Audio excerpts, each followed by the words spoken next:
ఒక వ్యక్తి ముగ్గురు సీఎంలని వాళ్ళ పదవుల నుంచి దించేశారు. పొలిటికల్ అనాలిసిస్ లేదా ఇతర అనాలిసిస్‌ను పక్కన పెడితే ఒక వాస్తవం గురించి మనం మాట్లాడుకోవాలి. ఈ వ్యక్తి సాహితీ ఎండీ లక్ష్మీనారాయణ.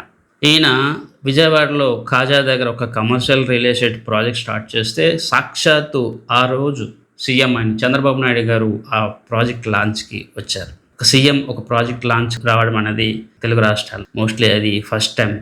ఆ తర్వాత ఆంధ్ర ఎలక్షన్లో ఏం జరిగిందో అందరికీ తెలిసిందే. తదనంతరం ఇక్కడ తెలంగాణలో కేసీఆర్తో సాహితీకి ఉన్న అనుబంధం గురించి చాలా న్యూసెస్ అయితే ఉన్నాయి.